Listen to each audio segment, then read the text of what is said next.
Hello दोस्तों, welcome. आज हम पढ़ने वाले हैं एक ऐसे टॉपिक पे जो कि बहुत ही इम्पोर्टेंट है। इसलिए इम्पोर्टेंट है कि यह मौलिक अधिकार से संबंधित है, जो कि हम सभी को संविधान से मिला हुआ है, संविधान से प्रदान किया गया है। और इसके विषय में हम सभी को, या पढ़ाई कर रहे हैं या आप नहीं पढ़ रहे हैं या पढ़ चुके हैं, सभी को यह जानना बेहद ज़रूरी है कि हमें संविधान के द्वारा कौन कौन से अधिकार प्रदान किए गए हैं। आप अधिकार के विषय में जानेंगे तभी तो आप अपने हक के लिए लड़ेंगे। तो आइए दोस्तों, और हम संविधान के भाग 3 को जानते हैं, जिसमें कि मौलिक अधिकार का उल्लेख किया गया है। यह परीक्षा के दृष्टि दृष्टि से भी बहुत ही अहम हो जाता है, क्योंकि इससे भी रिलेटेड बहुत सारे सवाल किए जाते हैं और बहुत सारे प्रश्न पूछ लिए जाते हैं कि संविधान को किस भाग को मैग्ना कार्टा के संज्ञा दिया गया है, किस भाग में अनुच्छेद कितने में हमारा दैहिक और प्राण और दैहिक का स्वतंत्रता दिया गया है, या फिर हमारे संविधान में कितने प्रकार के मौलिक अधिकार का उल्लेख किया गया है। इस तरह के कई सवाल पूछ लिए जाते हैं। तो चलिए शुरू करते हैं बिना देरी किए कि हमारे संविधान में भाग 3 क्या कहता है और इसमें क्या क्या अधिकार प्रदान किया गया है। भाग 3, भाग 3 जिसमें है मौलिक अधिकार, मूल अधिकार भी बोल सकते हैं, क्योंकि मूल रूप से है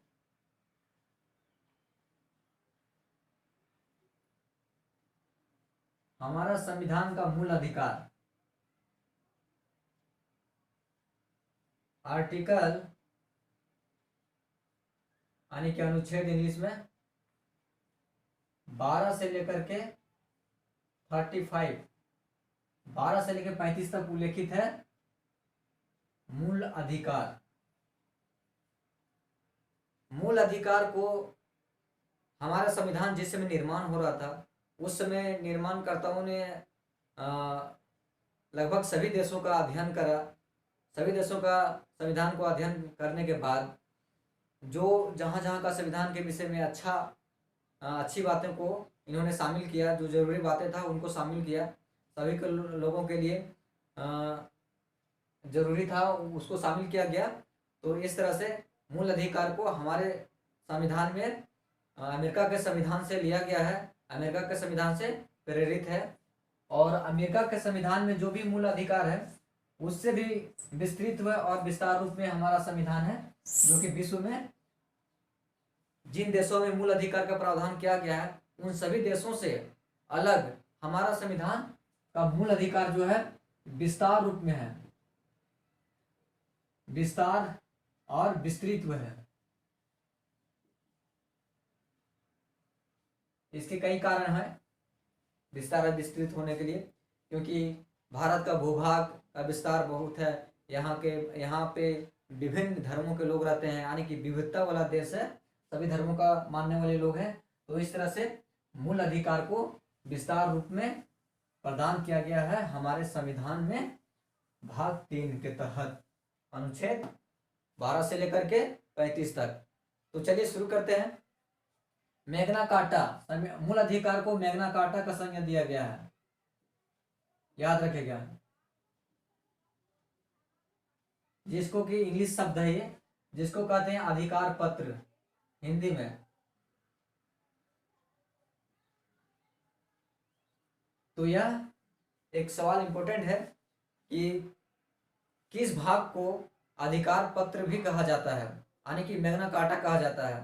तो हमारे संविधान के भाग 3 को आप मैग्ना कार्टा कहा जाता है, इस चीज को आप जानेंगे। और किस देश से ये प्रेरित है, किस देश से लिया गया है हम मौलिक अधिकार, तो आप कहेंगे अमेरिका देश से, यूएसए से यह लिया गया है। चलिए शुरू करते हैं। पहला पहला मौलिक अधिकार, पहला क्या है?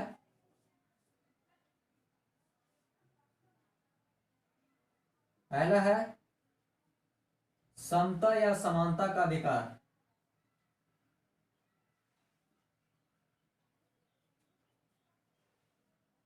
यह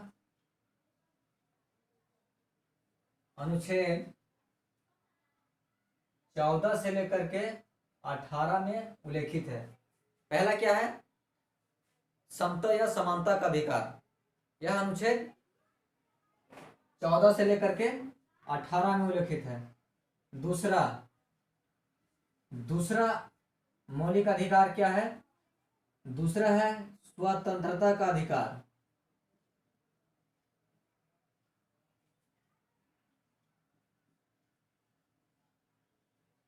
यह अनुच्छेद 18 के बाद 19 से लेकर के 22 तक 19 से लेकर के 22 तक इसका उल्लेख किया गया है, स्वतंत्रता का अधिकार को। तीसरा मौलिक अधिकार, शोषण के विरुद्ध अधिकार।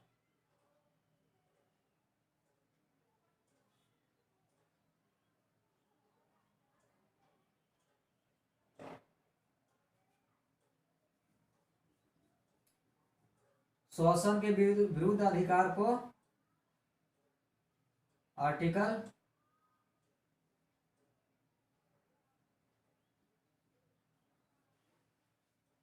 23 से लेकर के 24, यानी कि इसमें 2 आर्टिकल का उल्लेख किया गया है शोषण के विरुद्ध अधिकार में। चौथा जो हमारा है वह है धार्मिक स्वतंत्रता। धार्मिक स्वतंत्रता का अधिकार।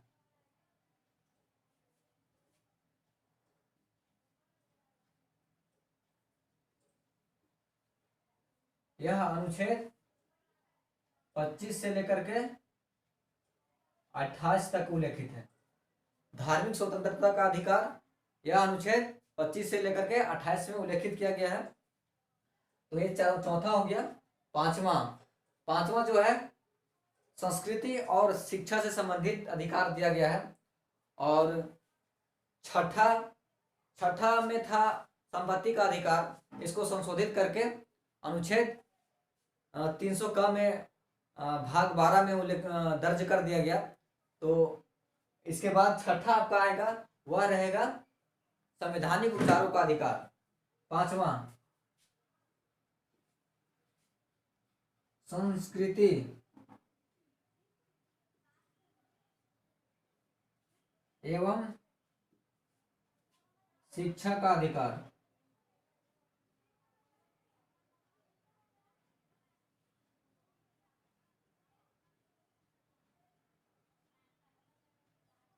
यह अनुच्छेद 29 से 30, इसमें 2 आर्टिकल दिए गए हैं। छठा है संवैधानिक अधिकार। संवैधानिक उपचारों का अधिकार।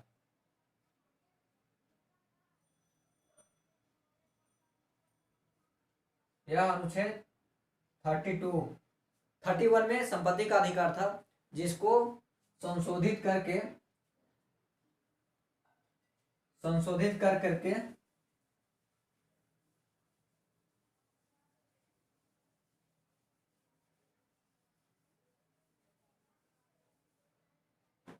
छठा आर्टिकल यानी कि अनुच्छेद 31 में संपत्ति का अधिकार का उल्लेख था, जिसको संशोधित करके भाग 12, याद रखिएगा, भाग 12 और अनुच्छेद 300 का क इसमें दर्ज कर दिया गया और इसको कानूनी अधिकार बना दिया गया है। कैसा अधिकार? कानूनी अधिकार। संपत्ति को कानूनी अधिकार के अंतर्गत रखा गया है। यह मौलिक अधिकार नहीं है। संपत्ति का अधिकार हमारा मौलिक अधिकार नहीं है, यह है कानूनी अधिकार। तो इन सभी को हम बारी बारी से विस्तार रूप में जानेंगे कि आर्टिकल 14 से 18 में क्या क्या उल्लेखित है, 15 में क्या है, 16 में क्या है, 17 में क्या है, 18 में क्या है, 14 में क्या है। इस तरह का हम विस्तार से अब पढ़ेंगे समता के अधिकार के तहत कि क्या क्या समता हम सभी को प्राप्त है, कैसा कैसा समानता हम सभी को, भारतीय नागरिक को और विदेशों को भी क्या क्या प्राप्त है, इसके बारे में पढ़ेंगे। अनुच्छेद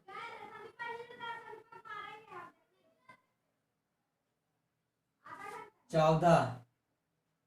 14 क्या कहता है? 14 कहता है कि विधि के समक्ष समता और विधियों का समान संरक्षण। लिख लेते हैं इसको।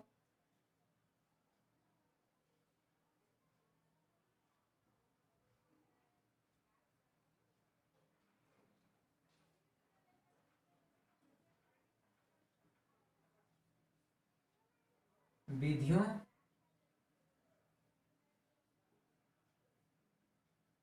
का समान संरक्षण।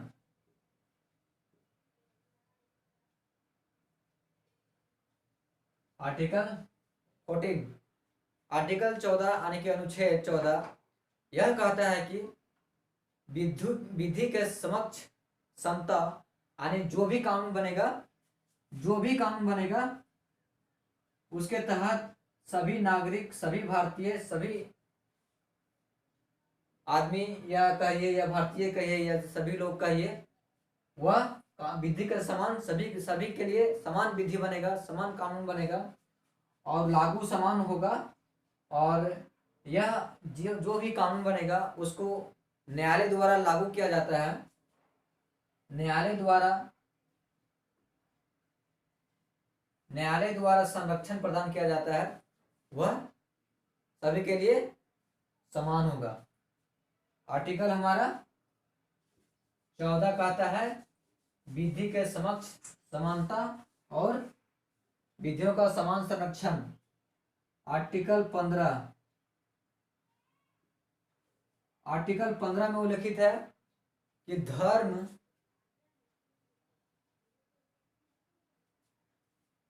मूल वंश,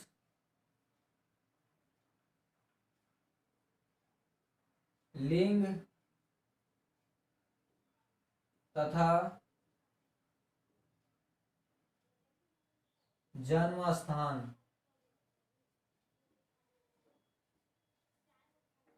के आधार पर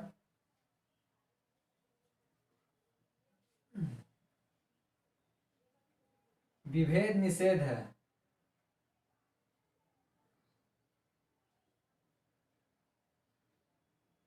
विभेद निषेध है।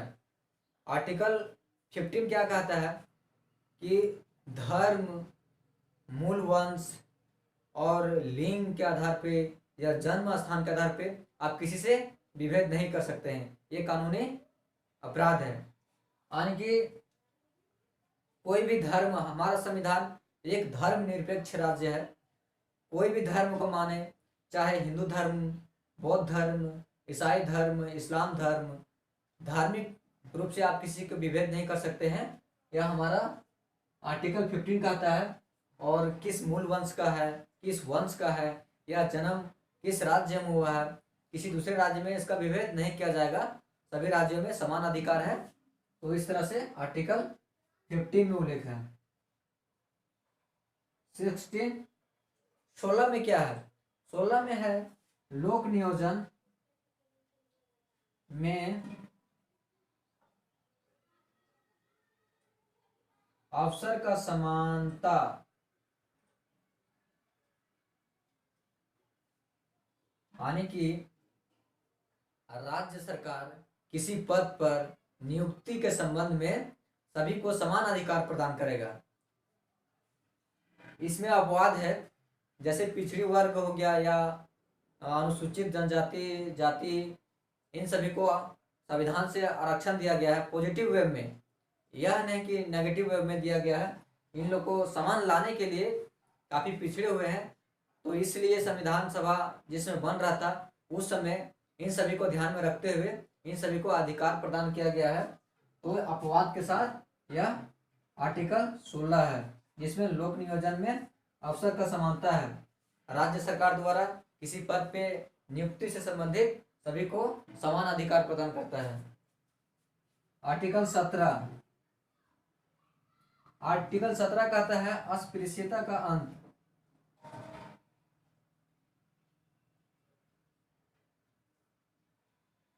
अस्पृश्यता का अंत।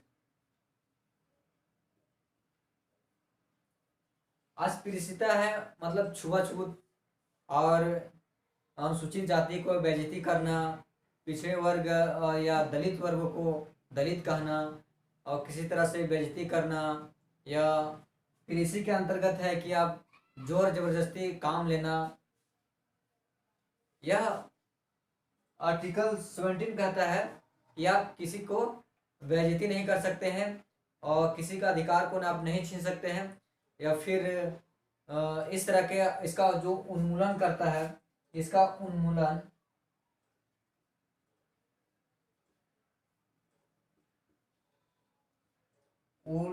का निषेध है।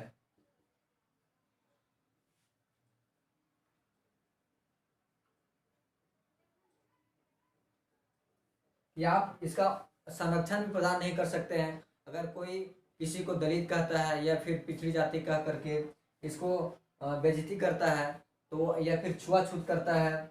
जैसे पहले क्या था, पहले के ज़माने में क्या था कि दलित अगर किसी ब्राह्मण के कुआं पे जाके पानी भरता था तो वह उसको दंडित किया जाता था, रोका जाता था। तो इस तरह से आप सार्वजनिक स्थान हो गया, इस पे जाने से आप किसी को नहीं रोक सकते हैं। इस तरह का प्रावधान किया गया है आर्टिकल 17, जो इसका उन्मूलन करता है।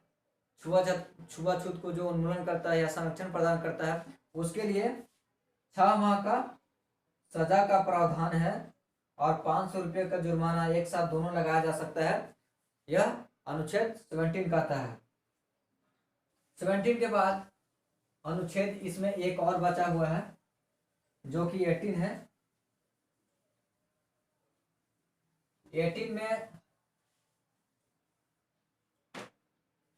अनुच्छेद 18 इसमें है कि जो भी सेना या विद्या के क्षेत्र में जो भी सामान दिया जाएगा, उसके अलावा जो भी पद होगा उसको नहीं लिया जाएगा, निषेध किया गया है। लिखते हैं इसको, सेना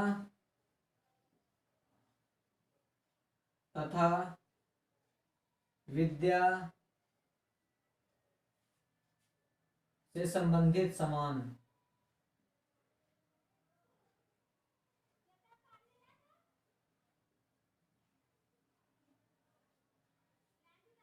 के अलावा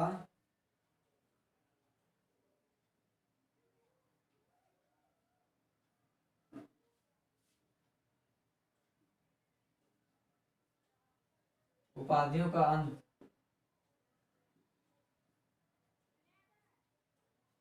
अनुच्छेद 18 कहता है कि सेना और विद्या से संबंधित जो भी सामान है उसके अलावे जो भी उपाधि किसी को प्रदान किया जाता है या कोई करता है तो इस तरह से निषेध किया गया है, इसको अंत किया गया है, इसको वर्जित किया गया है। पहले क्या था कि बहुत सारे उपाधि प्रचलित था, जैसे राजा, महाराजा, बादशाह,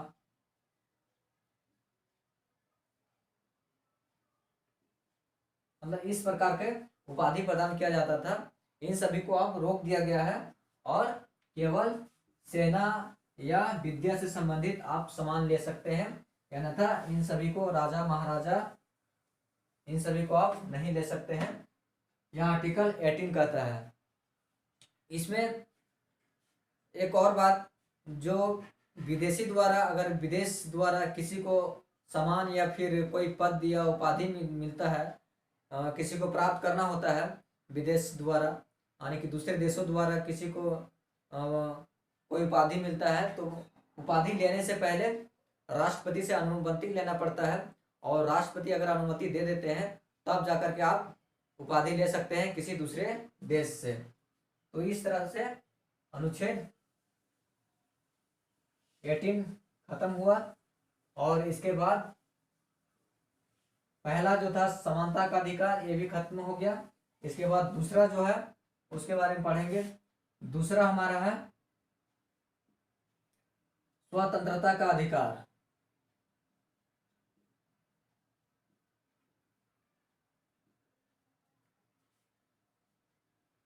यह आर्टिकल 19 से लेकर के 22 में उल्लेखित है। 4 आर्टिकल इसमें भी है। तो स्वतंत्रता का अधिकार में हम देखेंगे इन 4 आर्टिकल में क्या क्या उल्लेख किया गया है, क्या क्या प्रावधान है, हम सभी को क्या क्या अधिकार है, क्या क्या स्वतंत्रता है। अनुच्छेद 19 अनुच्छेद 19 जो है यह 6 प्रकार के अधिकारों का हम लोग को 6 प्रकार का अधिकार प्रदान करता है। कितने प्रकार का? 6 प्रकार का अधिकार। आर्टिकल 19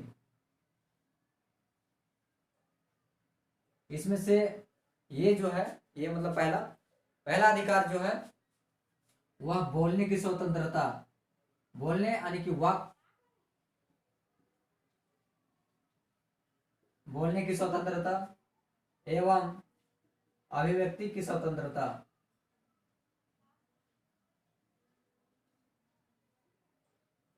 आप किसी विषय पे बोल सकते हैं और उसको लिख करके आप व्यक्त कर सकते हैं, एक दूसरे को बता सकते हैं।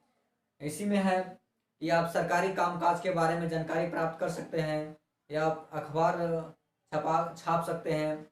और इस तरह से ये में है उल्लेखित 19 के तहत बी। इसमें है सम्मेलन करने की स्वतंत्रता बिना हथियार की। सम्मेलन की स्वतंत्रता है, आप बिना हथियार की आप इकट्ठा हो सकते हैं, सम्मेलन कर सकते हैं और किसी मुद्दे पे आप विमर्श और बात विमर्श कर सकते हैं। तो तीसरा जो सी है उसमें है संघ बनाने की स्वतंत्रता। इसमें आप संघ बना सकते हैं, राजनीतिक पार्टी बना सकते हैं, राजनीतिक पार्टी का आप निर्माण कर सकते हैं,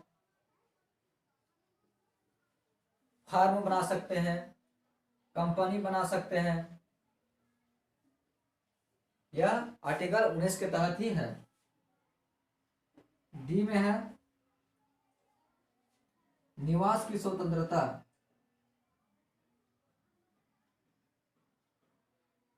डी, इसको डी में हम निवास को एफ में लेते हैं, ई में। डी में लेते हैं संचरण की स्वतंत्रता।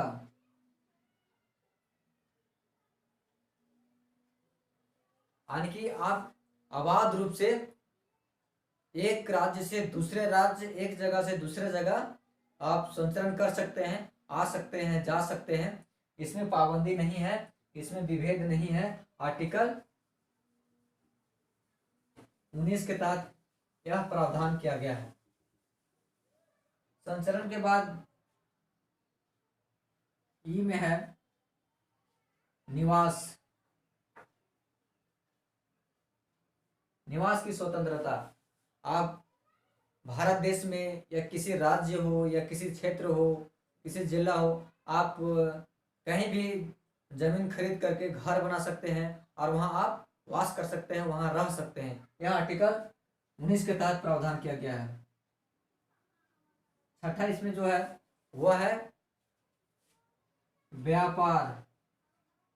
व्यापार की स्वतंत्रता, आप किसी भी प्रकार का वृत्ति, व्यापार, व्यवसाय आप कर सकते हैं। अपने पर्यावरण को देखते हुए आप किसी भी प्रकार के वृत्ति या व्यापार शुरू कर सकते हैं। यह आर्टिकल 19 के तहत दिया गया है, इसी में प्रावधान किया गया है। और इस चीज को देखते हुए कि ऐसा नहीं कि बालकों को नुकसान हो, बच्चों को नुकसान हो, बच्चों से काम करवा सकते हो, इस तरह का अधिकार नहीं। जिसमें समाज के लिए जो सही हो और वातावरण और प्रकृति के लिए जो सही हो, इन सभी को ध्यान में रखते हुए आप किसी भी प्रकार के व्यापार व्यवसाय कर सकते हैं आर्टिकल 19 के तहत। अगला है आर्टिकल 20। 20 में क्या उल्लेखित है इसके बारे में हम पढ़ेंगे। 20 में उल्लेखित है अपराधों के लिए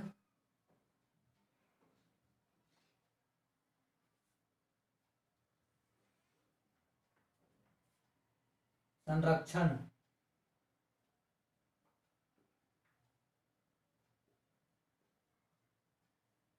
इसमें 3 तरह का उल्लेख किया गया है। पहला, कोई व्यक्ति अगर कोई अपराध करता है तो अपराध करने के समय जो भी कानून होगा उसी के तहत सजा दिया जाएगा।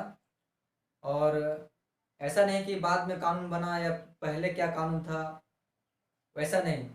जिस समय जो अपराध करता है उस समय जो कानून रहेगा उसी के तहत उसको सजा मिलेगा। और दूसरा जो है, दूसरी प्रावधान ये है कि व्यक्ति को एक सजा के लिए एक ही बार सजा दिया जाएगा। ऐसा ये नहीं है कि एक बार सजा किया तो आप 2-3 बार सजा दे सकते हैं, ऐसा नहीं। एक सजा किया है, अगर आप एक सजा किसी तरह से गलती किए हैं तो उसके लिए एक बार ही सजा मिलेगा। और आपको अपने विरुद्ध गवाही देने के लिए बाध्य नहीं किया जाएगा। तो इस आर्टिकल के तहत, आर्टिकल 20 के तहत ये अपराधों के विषय में संरक्षण है। आर्टिकल 20 के बाद 21 कहता है प्राण एवं दैहिक स्वतंत्रता। प्राण एवं दैहिक स्वतंत्रता, इसमें जो भी विधि बनेगा, जो भी कानून बनेगा, वह प्राण और दैहिक को देखते हुए बनेगा कि जीवन जिंदगी जीने के लिए क्या क्या चाहिए। जैसे स्वच्छ वातावरण,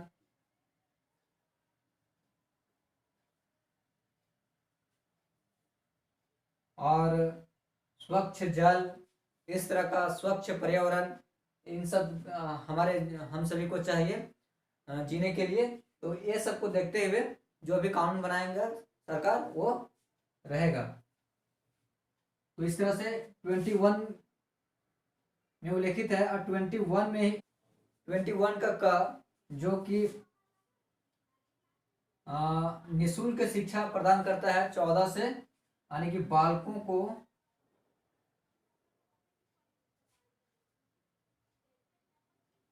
प्राथमिक शिक्षा का अधिकार।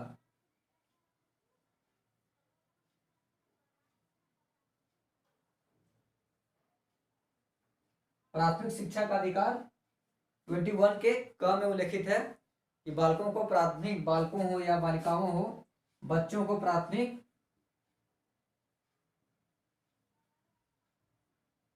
शिक्षा का अधिकार। यह 14 से लेकर 6 वर्ष से लेकर के 14 वर्ष तक बच्चे को निःशुल्क शिक्षा का प्रावधान किया गया है आर्टिकल 21 क के तहत। इसमें आर्टिकल 21 के बाद 22 में गिरफ्तारी तथा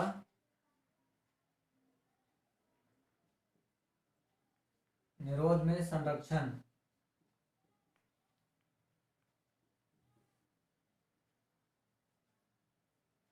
संरक्षण प्रदान है, यानी कि अगर आपको गिरफ्तार किया जाता है तो पहला गिरफ्तारी का कारण बताना है, और दूसरा 24 घंटा के अंदर आने जाने की छोड़ करके 24 घंटा के अंदर दंडाधिकारी के पास उपस्थित करने का अधिकार। और उसके बाद है कि आपको अपने पसंद के वकील से आप सलाह ले सकते हैं, वकील को अपने पसंद का वकील चुनने का अधिकार है। तो इस तरह से अधिकार 22 के तहत दिया गया है, गिरफ्तारी तथा निरोध में संरक्षण के तहत है ये। और इसके तहत 3 तरह की बातें हैं। पहला जो है वह गिरफ्तारी का कारण बताएंगे, दूसरा जो है वह 24 घंटे के अंदर न्यायालय में पेश करेंगे, और तीसरा जो आपका अधिकार है वह अपने पसंद के वकील चुनने का अधिकार है। तो आर्टिकल 22 के तहत है ये सब। यहां तक था हमारा मूल अधिकार 2 के तहत, स्वतंत्रता के अधिकार के तहत हम लोग 4 आर्टिकलों के बारे में पढ़े। और तीसरा अधिकार जो है वह है शोषण के विरुद्ध अधिकार।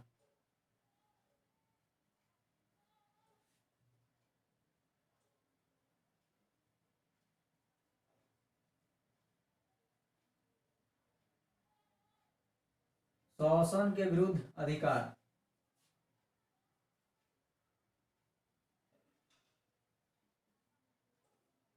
यह आर्टिकल 23 से लेकर के 24 में उल्लेखित है। इसमें दो तरह का है आर्टिकल, तो इसको आप हम पढ़ेंगे बारी बारी से। अनुच्छेद इसमें 23 देखेंगे, 23 में क्या उल्लेखित है। 23 में है कि बलात्सरम,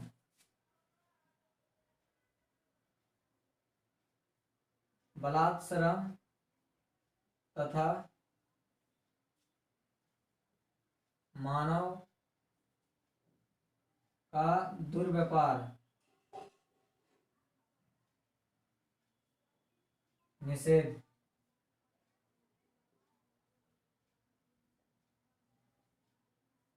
आर्टिकल 23 कहता है कि बलात्सरम तथा मानव का दुर्व्यवहार करना निषेध है। आप किसी भी मानव जाति को खरीद बिक्री नहीं कर सकते हैं, यह निषेध है। और किसी मानव से जबरदस्ती काम आप नहीं करवा सकते हैं, किसी कल कारखाने में या कहीं भी आप नियुक्ति नहीं कर सकते हैं बिना मन से, बिना मतलब कि किसी को जबरदस्ती आप काम पे नहीं ले सकते हैं। और इसी के अंतर्गत आप जो भी सरकार द्वारा न्यूनतम मजदूरी फिक्स किया गया है उसी के अंदर आपको देना, उतना देना है, उससे कम आपको नहीं दे करके काम नहीं लेना है। यानी कि जितना न्यूनतम मजदूरी फिक्स किया गया सरकार द्वारा उससे आप कम पे किसी व्यक्ति से काम नहीं करवा सकते हैं। यह आर्टिकल 23 का आता है। 23 में है कि बलात्सरम, जबरदस्ती आप किसी से काम नहीं करा सकते हैं, और मानव को दुर्व्यवहार नहीं कर सकते हैं, यानी कि खरीद बिक्री आप नहीं कर सकते हैं। तो यह आर्टिकल हमारा 23 में उल्लेखित है। 24 में उल्लेखित है। 24 में कहता है कि बालकों को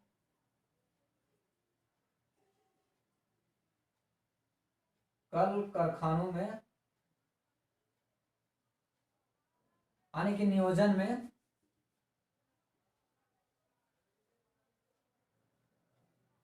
बालकों का नियोजन निषिद्ध किया गया है। बालकों का नियोजन निषेध है। आर्टिकल 24 जिसमें है कि आप किसी बच्चे को जिसका आयु 15 वर्ष है उसको आप या उससे कम है उसको काम पे नहीं ले सकते हैं, और किसी कल कारखाने में आप नियुक्त नहीं कर सकते हैं, काम नहीं करवा सकते हैं, किसी होटल रेस्टोरेंट में काम नहीं करवा सकते हैं। इस तरह के काम करवाने से आपको सजा का प्रावधान किया गया है। और तब इस तरह से आर्टिकल 24 कहता है कि बालकों का नियोजन में निषेध है, यानी कि बालकों का नियोजन करना अपराध है, जिसके तहत आप पकड़े जाएंगे तो आपको दंडित किया जाएगा और 20,000 तक का जुर्माना आपको लगाया जा सकता है। और अगर आप रिपीट करते हैं, दोबारा पकड़े जाते हैं तो आपको 50,000 तक का भी आर्थिक दंड और 3 साल तक आपको जेल हो सकता है। तो ध्यान रखिएगा, आप किसी बालक को काम पे नहीं लगाएंगे। और बालक को प्रारंभिक शिक्षा का अधिकार है, उसको पढ़ने का उम्र है, जिसके तहत हमारा संविधान ने इसका उल्लेख किया है कि बालकों को अधिकार दिया गया है कि वह प्राथमिक शिक्षा ग्रहण करे निःशुल्क। तो दोस्तों ये था हमारा पहला पार्ट मौलिक अधिकार में, और हम दूसरे पार्ट में मिलेंगे दूसरे वीडियो में। थैंक यू, धन्यवाद।